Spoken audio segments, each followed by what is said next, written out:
Presidente Guillermo Lasso acusa al líder de la CONAIE, Leonidas Issa, de intentar derrocar al régimen.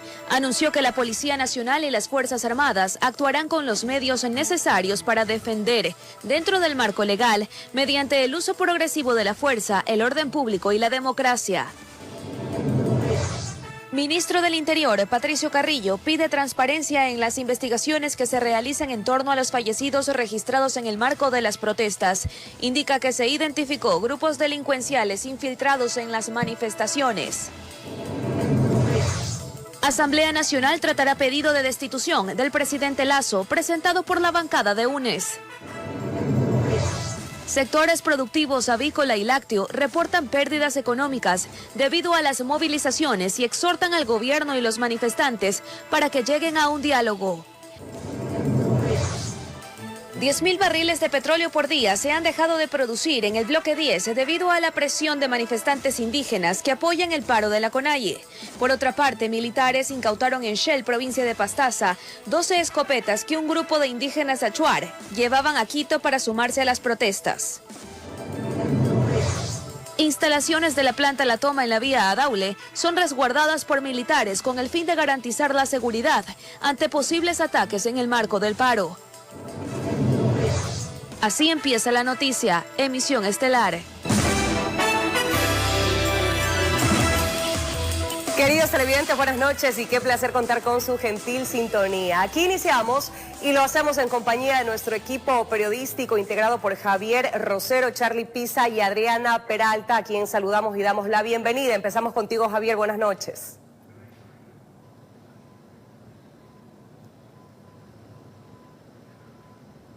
Anali, buenas noches. Así es, nosotros nos encontramos en los exteriores de la Casa de la Cultura Ecuatoriana, donde este día fue noticia debido a que todo el sector indígena que se encontraba aquí fue desalojado y fue avanzando hacia los sitios denominados de paz. Más adelante nosotros estaremos con los detalles de esta información. Correcto, Javier. Y bien, vamos contigo, Charlie, adelante. Así es, buenas noches. Estamos en el exterior de la terminal de transferencia de víveres de Guayaquil, donde en pocos minutos les informaremos de cómo se realiza el abastecimiento de productos de primera necesidad desde ese lugar.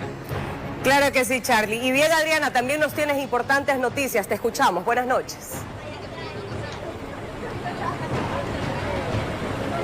Hola, ¿qué tal? Anali, queridos televidentes, muy buenas noches. Yo me encuentro en cambio en Bastión Popular Bloque 8, donde se registra el deceso de un ciudadano y se trataría de un suicidio. Más adelante ampliaremos esta información.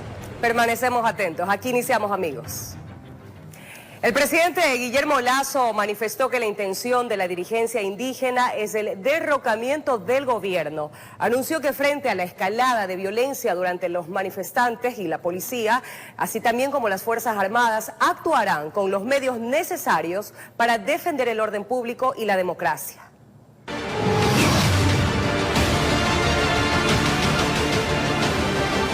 Tras 12 días de manifestaciones, el presidente Guillermo Lasso hizo el anuncio a través de cadena nacional. El gobierno nacional utilizará todos los recursos legales que la ley le faculta para enfrentar a los vándalos y criminales. La Policía Nacional y las Fuerzas Armadas actuarán con los medios necesarios para defender, dentro del marco legal, mediante el uso progresivo de la fuerza, el orden público y la democracia. A todos los ciudadanos que solo quieren trabajar, volver a la normalidad, vamos a seguir protegiéndolos. Vamos a recuperar la paz para el Ecuador. Hizo un llamado a los indígenas y campesinos que llegaron a la capital desde sus comunidades. A nuestros hermanos indígenas y campesinos que han sido traídos a Quito con engaños, les pedimos por su seguridad y las de sus familias regresar a sus comunidades. Señaló que el gobierno sí cumplió con algunos requerimientos de la CONAIE. Asimismo, se habrían mantenido reuniones con varios delegados de la organización y que se llegó a un consenso, reveló. Pero los enfrentamientos solo evidencian las reales intenciones. Que la intención real del señor Issa es el derrocamiento del gobierno. Esto nos deja claro que él nunca quiso resolver una agenda en beneficio de los pueblos y nacionalidades indígenas. Responsabilizó al máximo líder de la CONAIE de la escalada de violencia que ya se torna incontrolable, pues hay un vandalismo infiltrado que también busca desestabilizar. El señor Issa no tiene control de las manifestaciones ni de la criminalidad que sus acciones irresponsables han generado. Hizo un llamado a la comunidad internacional frente a este intento de desestabilizar la democracia. La intención verdadera de los violentos es generar un golpe de Estado. El presidente reiteró que siguen abiertos al diálogo. Reafirmamos nuestro compromiso con todos ustedes de atender directamente en sus comunidades todas sus causas históricas. Al término de su intervención, dijo valorar el compromiso de algunos partidos al interior de la Asamblea. El compromiso de la izquierda democrática, del Partido Social Cristiano, de la bancada del Acuerdo Nacional y los asambleístas que públicamente se han manifestado en favor del orden constituido. Informó Marilyn Jaramillo. En el 12º día de paro indígena, las manifestaciones volvieron a ser violentas. El escenario, una vez más, fue las inmediaciones del Parque El Arbolito y la Asamblea Nacional. La luz del nuevo día reflejaba la magnitud del enfrentamiento, parte de las avenidas 6 de diciembre, Tarqui y 12 de octubre llenas de obstáculos y piedras que en la noche los manifestantes utilizaron para enfrentarse a la policía. El escenario parecía un campo de batalla, los vidrios de los edificios cercanos rotos. Muy violenta, yo diría que fue el peor día de estos 12 días. Yo tuve aquí casi 5 policías heridos. Con los rayos del sol empezaron a aparecer los primeros visitantes caminando por el interior del parque, mientras los vehículos con el café de la mañana llegaban hasta los exteriores del ágora de la Casa de la Cultura. Con la barriga llena empezaron a armar la estrategia del 12º día de paro y poco a poco la avenida 12 de octubre se iba llenando de manifestantes. Había unos 15, 16 grupos aquí que tenían escudos. Casi en un minuto lanzaban 5, 6, 7 voladores en contra de los policías, en contra de los guerreros militares. Con las piedras que no fueron retiradas por trabajadores municipales volvieron a armar barricadas. Poco a poco seguían ganando terreno. En esta oportunidad se olvidaron de almorzar y cerca de la 1 de la tarde empezó la lluvia de piedras, bombas lacrimógenas y petardos.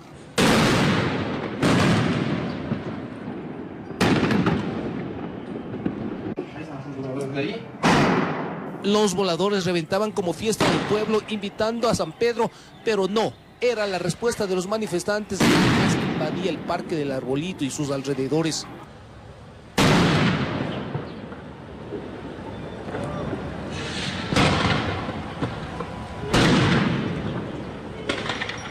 La primera baja llegó del lado policial. Uno de los voladores impactó en la mano del uniformado. En medio de la violencia y ataque de los manifestantes fue evacuado por sus compañeros. Estamos frente a un grupo de delincuentes que se encuentran en primera línea atacando y ofendiendo también la integridad física del personal uniformado. En medio del humo aparecen y desaparecen los rebeldes, quienes al parecer se han vuelto inmunes a los efectos del gas lacrimógeno y responden con todo al accionar policial. En Quito informó Iván Casamen. Por su parte, el ministro del Interior, Patricio Carrillo, pide transparencia en las investigaciones que se realizan en torno a los fallecidos registrados en el marco de las protestas sociales. Indica que la policía no ha utilizado dotación letal y que se identificó grupos delincuenciales infiltrados en los enfrentamientos de los últimos días. Con pruebas en mano e información de los respectivos protocolos de autopsia efectuados a los fallecidos registrados en el marco de las protestas vividas en los últimos días, el ministro del Interior, Patricio Carrillo, explicó sobre el accionar policial en el marco de las manifestaciones en todo el país. Están utilizando armas de fuego del otro lado. Sobre el ciudadano fallecido en el Parque del Arbolito el pasado jueves, el secretario de Estado indicó que la autopsia determina que habría perdido la vida producto del impacto de perdigones de arma de fuego. La persona que perdió la vida, existen 14 perdigones alrededor del tórax, es decir, entre 40 centímetros. Y el cono dice que entre 25 y 40 centímetros la persona debió haber estado a 8 metros. La policía, durante todo este enfrentamiento y de esta contención que tuvo el día de ayer, se mantuvo a una distancia de entre 30 a 35 metros. Ante esto sostiene que la policía no ha utilizado elementos de perdigones para disuadir a los manifestantes durante los enfrentamientos. Aquí está el certificado del encargado de rastrillo y armas de la institución. No ha entregado a nivel nacional a ningún funcionario elementos como munición múltiple de perdigones para la utilización de las marchas. Mientras que en cuanto a la muerte de una persona en el sector de San Antonio, al norte de Quito, la noche del jueves, Carrillo informó que dicho procedimiento no fue dentro de una manifestación, sino por un acto de organizaciones criminales que interceptaron a un convoy militar. En donde hubo lesionados graves por parte de Fuerzas Armadas. Esta ya no era una manifestación, este era un acto criminal. Que la vida de los uniformados estaría en riesgo, ya que hasta el momento se registran al menos una docena de policías heridos con perdigones. Ya no estamos frente a manifestantes, estamos frente a un grupo de delincuentes que se encuentran en primera línea atacando y ofendiendo también la integridad física del personal uniformado. Enfatizó que tal como lo determinan los protocolos, anticiparán a los manifestantes del paso de nivel para evitar mayores daños. Lo anticiparemos como nos corresponde a través de parlantes a los que se encuentran ahí protestando. Concluyó exhortando la transparencia de las respectivas investigaciones de los hechos para determinar las responsabilidades y el actuar policial durante las manifestaciones. Informó Mauricio Sánchez. Uniformados dispersaron con bombas lacrimógenas a los manifestantes que se encontraban en los alrededores de la Casa de la Cultura y el Parque El Arbolito en Quito. Estudiantes de medicina formaron un cordón humanitario para resguardar a los ciudadanos que resultaron heridos. La tarde del viernes, las protestas del 12º día de paro tomaron una tónica distinta. Uniformados de la Policía Nacional cercaron los alrededores de la Casa de la Cultura y el Parque El Arbolito. Allí lanzaron bombas lacrimógenas con el objetivo de dispersar a los manifestantes. Las imágenes dan cuenta de grupos de ciudadanos que al percibir la presencia de fuerzas del orden intentaron luchar contra ellas, pero finalmente sucumbieron ante el número. Avanzando en grupos de gendarmes a paso firme y en motocicletas, retiraban a los manifestantes quienes se esparcían en todas las direcciones. En medio del caos, estudiantes de medicina voluntarios formaron un cordón humanitario para retirar de forma segura a los manifestantes. Tomados de la mano y portando banderas blancas, los resguardaron hasta las instalaciones de la Universidad Politécnica Salesiana, en donde recibieron atención médica. Tras el desalojo, personal de las Fuerzas Armadas fue desplegado al lugar para iniciar con la limpieza de escombros. Ello permitirá evaluar posteriormente la magnitud de los daños que los violentos enfrentamientos dejaron durante esta semana. Con la realización de Paola Castillo, informó Ismenia Solorzano. Indígenas salieron de sus comunidades para apoyar el paro en la provincia de Carchi. Los manifestantes realizaron marchas y bloquearon vías en Tulcán, donde sus habitantes ya sienten los estragos de las movilizaciones.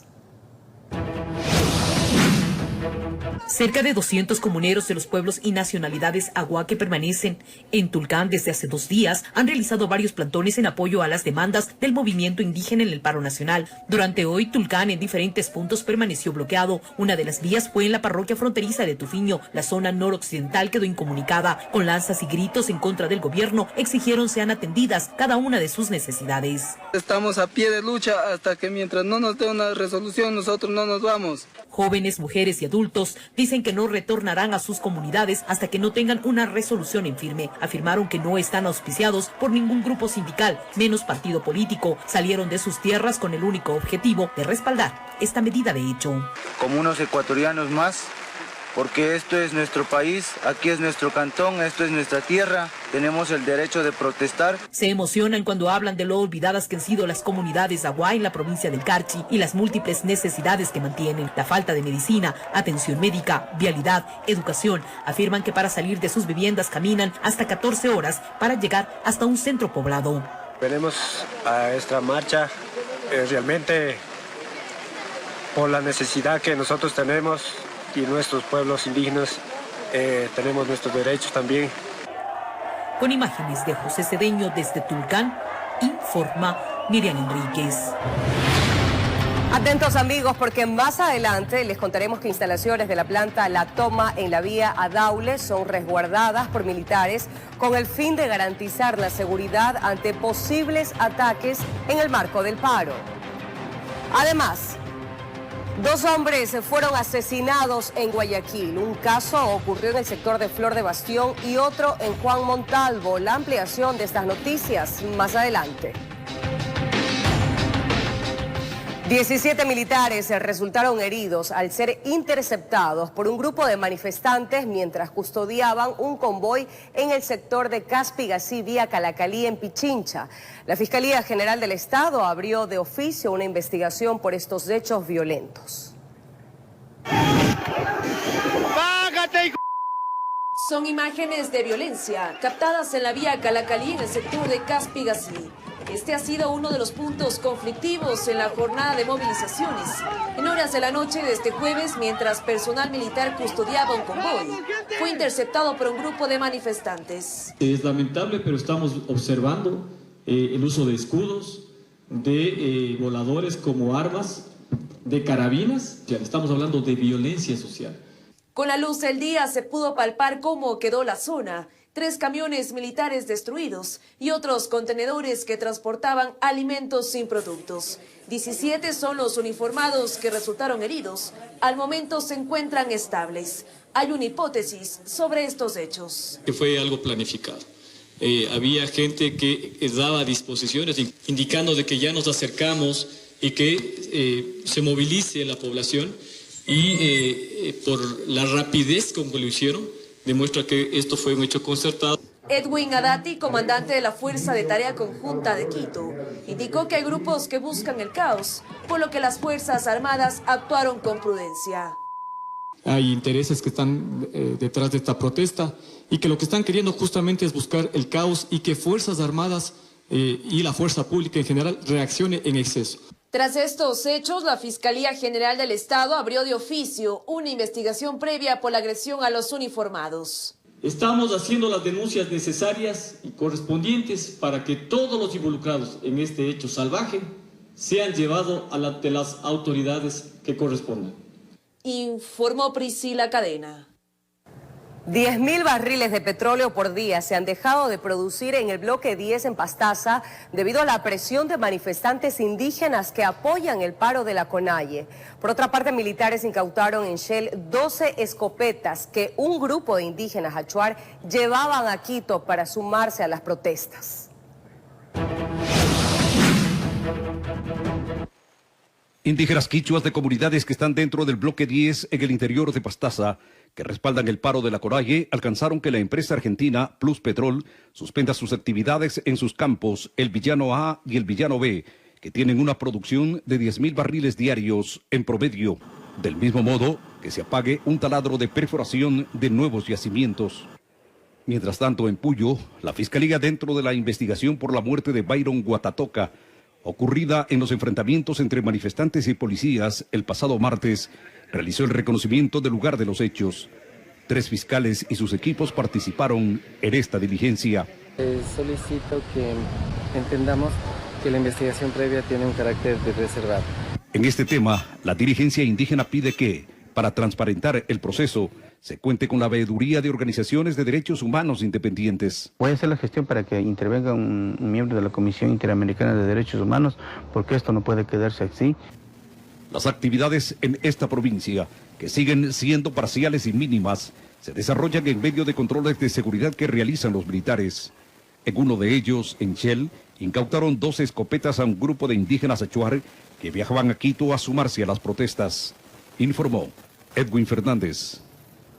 Son las 22:19 y retomamos el enlace en vivo con nuestro compañero Charlie Pisa. Charlie, por favor, actualízanos la información que allí se genera. Así, buenas noches. Continuamos en el exterior de la terminal de transferencia de víveres de Guayaquil, donde le podemos mostrar cómo de a poco los ciudadanos están ingresando a realizar las respectivas compras, como lo hacen habitualmente en esta terminal, en este mercado, el mayor de Guayaquil, donde llegan los camiones y podemos observar las 2 columnas, los vehículos particulares, los ciudadanos que realizan las compras, y del lado derecho son los camiones, furgones y demás vehículos de carga que llegan de diferentes provincias, específicamente de la costa y otros desde el sur del país, con, por ejemplo, papa peruana que está ingresando, y ya se evidenció esto también en los mercados de la red de mercados de la urbe porteña, también cebolla, se observó tomate, hierbita que llega desde la provincia de Manabí, también de otras provincias aledañas y cantones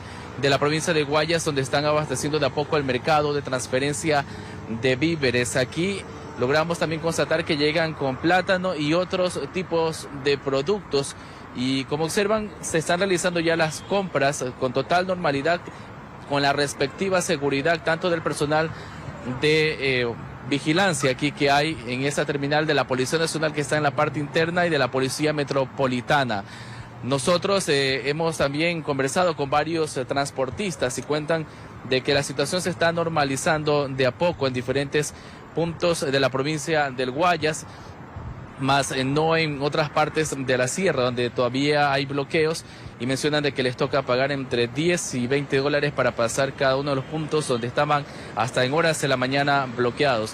Les recordamos también que el día domingo, desde las 8 de la mañana hasta las 13 horas, el Ministerio de Agricultura y Ganadería realizará una feria de alimentos en la explanada del Estadio Alberto Spencer en la Avenida de las Américas, donde podrán acudir a comprar con sus familias. Es lo que hay aquí en el mercado de transferencia de víveres. Anali, adelante, buenas noches. Te agradecemos, Charlie, por esta cobertura. Y bien, ahora es momento de tomarle el pulso a la ciudad capital con nuestro compañero Javier Rosero. Javier, adelante con tu informe. Anali, muy buenas noches. Así es, nosotros, como les habíamos mencionado, nos encontramos en los exteriores de la Casa de la Cultura Ecuatoriana. Ustedes pueden observar en este momento, no se encuentra ya personas del sector indígena. Ahí pues en horas de la tarde fueron desalojados tanto de la Casa de la Cultura como del Parque El Arbolito. Ellos avanzaron hacia estos sitios denominados de paz. Nosotros intentamos llegar hacia la Universidad Central y también hacia la Universidad Salesiana. Sin embargo, fuimos agredidos, fuimos insultados, no pudimos captar esas imágenes donde ellos iban ingresando. Sin embargo, como ustedes pueden ver, en horas de la mañana estuvo también fuertes protestas violentas en este sector. La calle ha quedado destrozada con llantas quemadas, piedras. Sin embargo, ha sido la dinámica de este día acá en la capital de la República. Les volvemos a insistir, el sector indígena ha avanzado ya hacia estos sitios de paz. Se encuentran ahí en la casa, en la Universidad Central, tanto como en la Universidad Salesiana. Más en este momento, el Parque El Arbolito y también la Casa de la Cultura ya se encuentra sin presencia de personal indígena, y más la Policía Nacional se encuentra por los alrededores también resguardando. Esta es la información que nosotros podemos darles en este momento. Si la noticia así lo amerita, nosotros regresaremos con ustedes. Que tengan una buena noche. Por supuesto, Javier, nosotros permanecemos a la expectativa. Gracias y buenas noches. Y desde esta semana, amigos, las instalaciones de la planta La Toma en la vía a Daule son resguardadas por militares con el fin de garantizar la seguridad ante posibles ataques en el marco del paro. Por su parte, la alcaldesa de Guayaquil, Cintia Viteri, dispuso la asignación de un grupo de guardias privados para redoblar las subestaciones eléctricas de la ciudad. Aunque todo parecería concentrarse en Quito y el centro del país, Guayaquil se cura de espanto.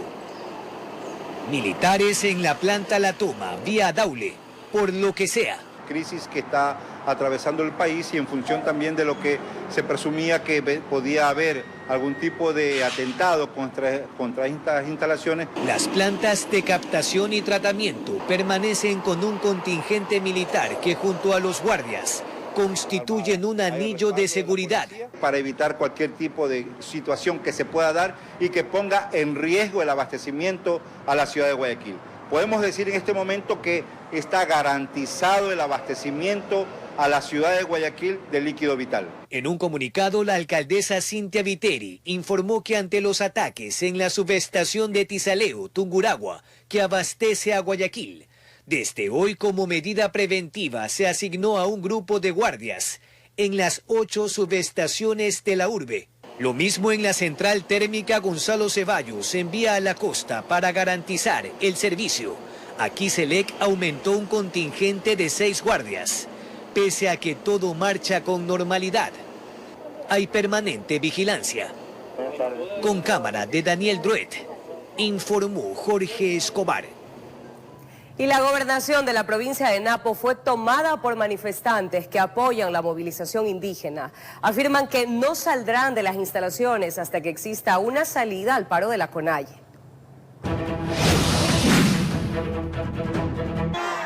Llegaron de todo lado, unos a pie, otros en vehículos. Lo hicieron con lanzas como símbolo de resistencia.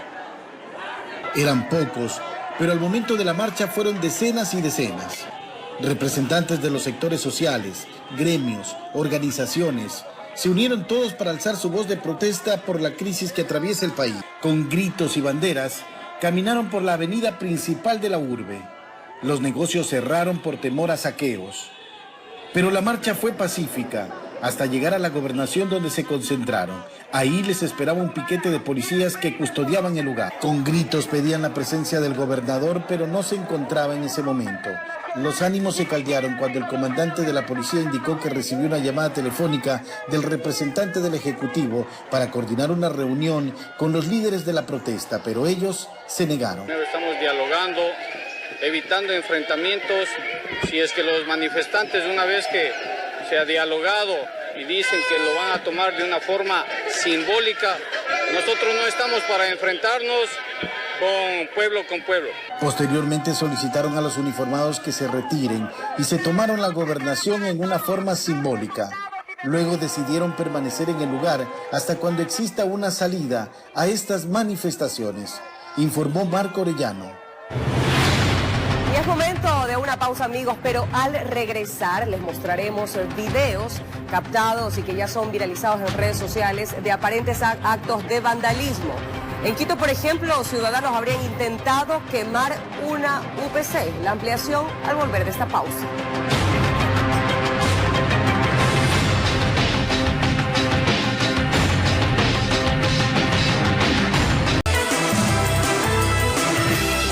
Gracias por preferirnos. En redes sociales se siguen viralizando videos que evidencian aparentes actos de vandalismo. Al norte de Quito, ciudadanos habrían intentado quemar una UPC, mientras que en otros sectores los habitantes han mostrado su malestar por estos hechos violentos. ¡No quemes el UPC! Es uno de los videos que en las últimas horas se ha viralizado en las redes. Aparentemente serían ciudadanos quienes intentan quemar esta UPC de Carapungo, al norte de Quito. Y aquí, otras imágenes. Sujetos que de forma sospechosa intentarían ingresar en este mismo lugar. En el fondo se escuchan varios gritos. Según testigos, no solo con la intención de quemar, sino también de sustraerse artículos de este sitio. Ahora vamos al sector de Carcelén, uno de los lugares que se ha convertido en el punto crítico de las manifestaciones. Aquí familias y comerciantes se cansaron de la violencia y el cese de labores. Armados con palos se enfrentaron a los manifestantes e intentaron desalojarlos al grito de "queremos trabajar". ¡Queremos trabajar! El reclamo incluso terminó en enfrentamientos. No obstante, varios ciudadanos aprovecharon para tras ello limpiar la calzada que estaba con escombros. Son escenas que no son nada extrañas en estos 12 días de paro nacional, pues son ciudadanos a quienes este panorama les dio un duro golpe en sus actividades económicas y solo exigen su derecho a trabajar. ¡Salgo de aquí! Informó Ismenia Solórzano. Los sectores productivos avícola y lácteos reportan pérdidas económicas debido a las movilizaciones y exhortan al gobierno y los manifestantes para que lleguen a un diálogo. Piden que se garantice la libre circulación para la distribución de alimentos. Mientras que en las tiendas y supermercados se evidencia el desabastecimiento de algunos productos como huevos, pollos y lácteos, pasa lo contrario en los centros de producción, donde esos mismos productos están represados, significando altas pérdidas económicas como consecuencia del cierre de vías por las manifestaciones. La pérdida económica es de alrededor de $18.4 millones. Pero no solo eso, los pollos que tenían que ser distribuidos a centros de faenamiento se están muriendo por falta de alimento. No hemos logrado que el alimento llegue a los animales, o que los animales que tenían que llegar ya faenados no lleguen, o los animales que tenían que llegar a granja para ser engordados tampoco lleguen. Entonces esto ha hecho que animales mueran por hambre, por sofocamiento en vehículos, De acuerdo a la Corporación Nacional de Avicultores del Ecuador, 60 millones de huevos no han podido ser distribuidos. Pero, ¿qué pasaría si los cierres viales se mantienen impidiendo la logística de distribución de estos productos? En el caso del huevo tiene una fecha límite de caducidad, al igual que el pollo. No todos los productores disponen de refrigeración. A esas pérdidas se suman las de la industria láctea, quienes reportan que ya no hay capacidad de acopio de leche y tampoco la posibilidad de distribución de la misma o sus derivados.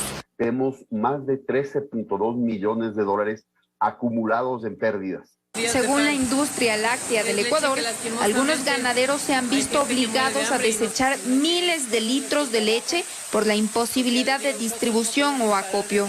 Si podían en algún momento llegar al centro de acopio, el centro de acopio también se llenó, ya no puede manejar leche, la leche es altamente perecible y hay que sacarla y botarla. Entonces estamos hablando de más de 8.300.000 litros de leche desperdiciados, 260.000 ganaderos directamente afectados por no poder entregar su leche. Los puestos de trabajo también están en riesgo y piden que tanto el gobierno como los convocantes a las movilizaciones lleguen a un diálogo. Informó Andrea Navarrete.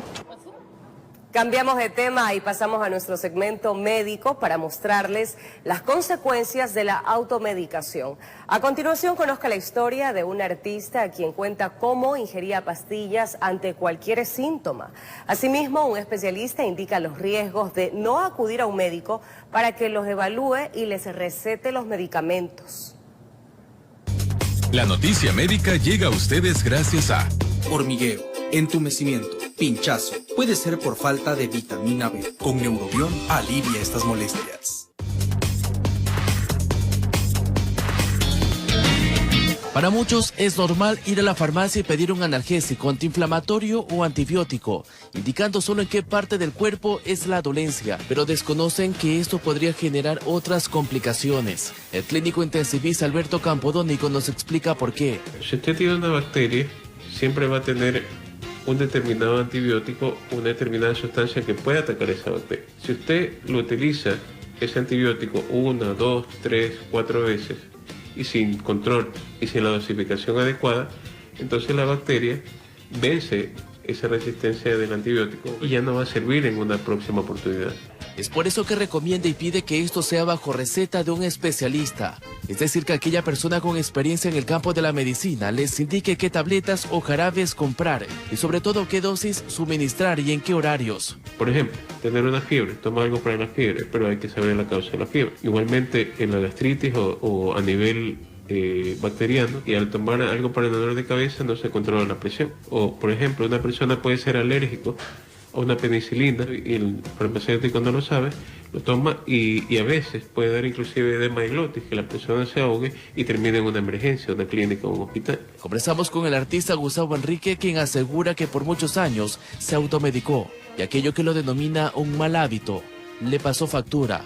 Yo siempre he sido de las personas que se automedican. Llevo mis aspirinas, mis cardioaspirinas, llevo pastillas para el hígado. Sufro mucho de dolores de cabeza. Prácticamente desarrollé una adicción a las pastillas para el dolor de cabeza. Es por eso que cada vez que conoce de alguien que se medica sin la respectiva prescripción, cuenta su historia y advierte de serias consecuencias. Yo pienso que lo que tenemos que hacer es que si tú ves que tienes síntoma persistente, busca el galeno para que el galeno sea el que busque el problema. Y mucha atención con los principales riesgos de la automedicación. Los especialistas consideran entre estos la resistencia a los antibióticos, intoxicación, también enmascarar u ocultar la enfermedad, asimismo la dependencia y adicción a los fármacos y el agravamiento de la dolencia y en algunos casos hasta la muerte, informó Charlie Pisa.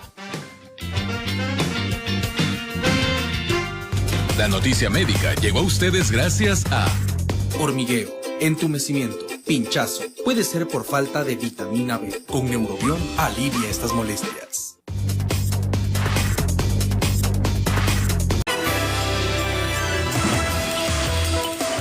22:45, estamos de regreso con más noticias para todos ustedes. En el centro de Guayaquil, organizaciones sociales e indígenas cumplieron por quinto día con una jornada de manifestaciones en respaldo a la protesta de la CONAIE. La caminata a lo largo de la avenida 9 de octubre se desarrolló sin novedades, así lo confirmó la Policía Nacional, que custodió la concentración de ciudadanos en cada una de las cuadras. Durante toda la semana se efectuaron marchas a favor y en contra del régimen en este sector del centro de la ciudad. Y bloques legislativos opositores al régimen buscan debatir sobre una posible destitución del presidente de la República por las protestas ocurridas en los últimos días. Analistas indican que la intención sería buscar la inestabilidad del país y beneficiar a grupos políticos. La Asamblea Nacional se reunirá este sábado para tratar el pedido de destitución del presidente de la República planteado por el bloque correísta y rechazado por las bancadas de la Izquierda Democrática, el BAN y otros asambleístas. Analistas indican que pretender buscar la salida del mandatario sería una estrategia política para pescar a río revuelto. Esto sería como poner la solución en manos de los culpables del problema. El partido de UNES es el que ha estado detrás de las manifestaciones y dándole lo peor de las manifestaciones, dándole el objetivo golpista de tumbar al presidente de la República. Que la intensidad que han tomado las protestas ha demostrado que hay un trasfondo más allá de la lucha social para buscar una inestabilidad política que beneficie a grupos criminales. Que detrás de ellos esté el interés económico del narcotráfico y los intereses políticos similares del expresidente Correa, no hay duda alguna a la altura de estas circunstancias. Que la lucha contra el narcotráfico establecida por el gobierno estaría incomodando a estos grupos, y es por eso que han impulsado que continúe la convulsión en el país. Si el narcotráfico ha perdido solamente un año más de 300 toneladas de drogas decomisadas, de tal manera que esta guerra es una guerra inédita en la historia del Ecuador, porque se trata de enfrentar a las mafias terroristas del narcotráfico que quieren hacer del Estado ecuatoriano un narcoestado, como ya se lo advirtió hace algunos años. Enfatizan que el gobierno deberá buscar un proyecto que beneficie a los sectores más pobres y así desmantelar las verdaderas intenciones de los que financian la violencia. Que les ofrezca más de lo que pide ISA, un proyecto para redimir al campesino. Eso no solamente es una petición de los campesinos, sino una obligación del gobierno. Informó Mauricio Sánchez.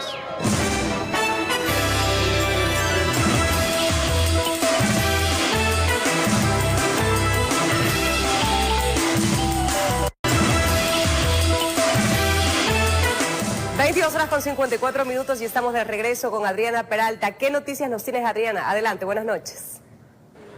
¿Cómo estás, Analy? Queridos televidentes, como les indiqué al inicio del informativo, permanezco aquí en Bastión Popular, bloque 8 al norte de Guayaquil, donde se registra un hecho. Un hombre falleció, un hombre de 65 años, y la policía está averiguando de qué se trata. Si sería un suicidio o si lo mataron, porque lo encontraron dentro de su vivienda degollado. Para conocer más detalles de este caso violento, estoy aquí con el mayor encargado del distrito que me va a precisar algunas informaciones. Mayor, muy buenas noches. Muy buenas noches. ¿A qué hora se registró esta novedad? Aproximadamente hace unos 30 minutos. Estábamos en el lugar por una llamada del 911 donde se pudo conocer una alerta donde teníamos un presunto suicidio. Al llegar al lugar, tomamos contacto con el ciudadano Yoxiso de 65 años de edad, el mismo que se encontraba atendido al interior de su domicilio. Las unidades investigativas han llegado al lugar, han tomado el procedimiento correspondiente, el cual la muerte está por determinar. En este momento, a esta hora de la noche, como ustedes pueden apreciar, se encuentra ya el carro de criminalística. El cadáver ya está dentro del carro para ser trasladado al laboratorio de ciencias forenses. Hemos entrevistado a la esposa del hoyo Oxiso. No se encontró ningún indicio de pronto de un tipo de robo, razón por la cual la muerte está por determinarse. Que era comerciante de 65 años, simplemente lo encontraron degollado en su casa aquí en Bastión Popular, bloque 8, y de aquí vienen pues las investigaciones respectivas para determinar qué habría pasado, si fue un ataque, si fue un suicidio, si le quisieron robar. y cada detalle, como pueden apreciar, muchos momentos de dolor. Ahora ahí están los familiares que llegan y se van enterando de esta situación con mucha tristeza. Lógicamente ellos en estos momentos no quieren referirse a nada, no quieren hablar porque tampoco tienen mayores detalles. Están consternados como todos los moradores de este sector de la urbe porteña.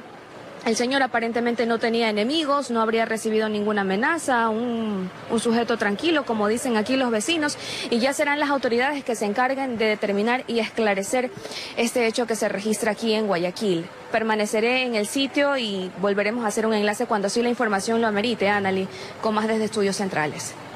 Así es, Adriana, gracias por ese reporte. Buenas noches. Seguimos con más noticias de Crónica Roja. 2 hombres fueron asesinados en Guayaquil. Un caso ocurrió en el sector de Flor de Bastión y otro en Juan Montalvo. Veamos.